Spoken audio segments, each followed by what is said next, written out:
Assalamualaikum and hi. We are going to present chapter 8 that's about informal communication and barriers how to overcome.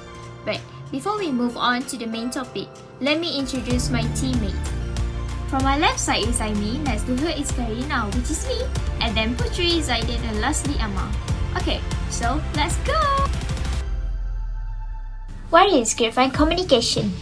It's a spontaneous communication channel where it is due to social relationship developing in an organization. They are neither required nor controlled by managers.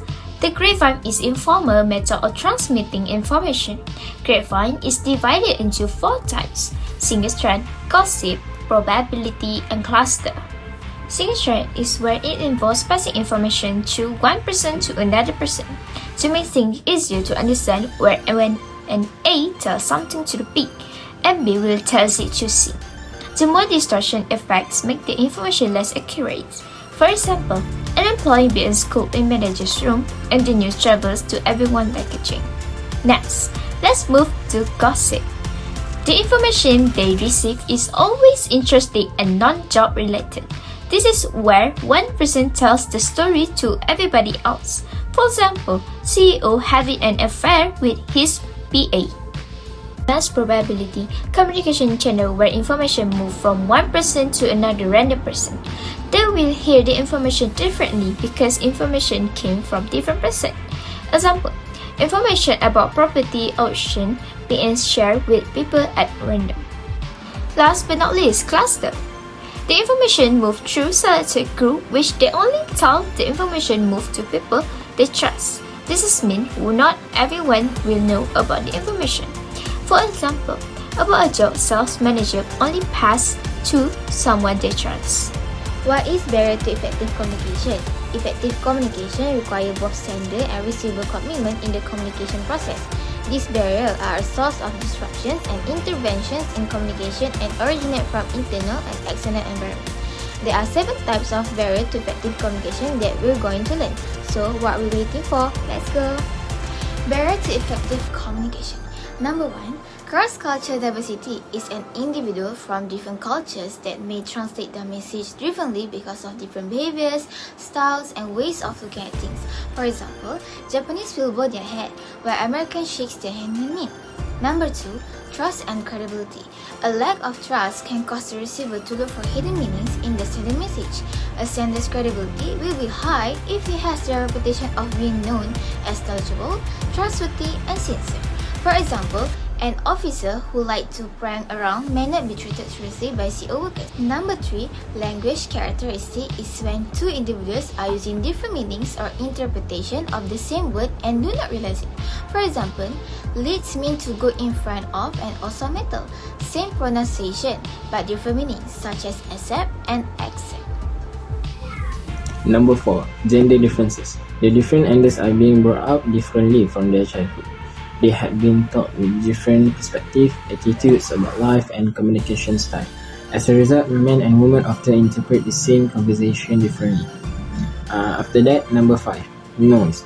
Noise is any type of disturbance that interferes with the transmission or interpretation of information in the communication process.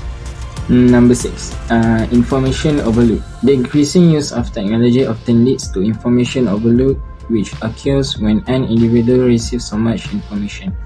It will cause the person to fail to process or ignore some of the information and process the information correctly. And lastly, number 7, inconsistent verbal and non-verbal communication. Sometimes, the message we send and receive are strongly influenced by non-verbal factors such as facial expression, eye contact and body contact, and clothing. There are 6 ways to overcome barriers and gain an effective communication in an organization. First, we need to developing trust and openness. Second, expressing our concern and empathy. Third, be aware while you communicate. Fourth, seek to clarify your idea before communicating. Fifth, follow up on communication. And last but not least, we need to simplify the language. For your information, full communication and effective organizational communication are interrelated. To enhance the success of communication, we need to have the ability to communicate effectively, and overcome barriers that occur. First, developing trust and openness. These are the important elements for all organizational members. An individual can create trust by developing consistent performance. The person's character will also be a determining factor of trust. Second, express your concerns and empathy. The best approach is to understand the situation well. Being a good listener can lead you to express the concerns and empathy to others. Third, be aware while you communicate. Your tone of voice and your consistency of your verbal and non-verbal communication and your seeming responsiveness to others' message reaction will show your awareness to the message. Number 4. Clarify your idea before communicate. Analyze the problem and idea and the true purpose before communicate. The message will become clearer and greater than without planning. And number 5. Get follow-up on your communication. Receive follow-up or getting feedback by asking questions and encouraging the receiver to express their reaction. This method can get a complete understanding and correct result. Last but not least, simplify the language. Use words that are easy to understand by employers when want to assign tasks. This action can avoid misunderstanding during the communication. That's all from us. Thank you.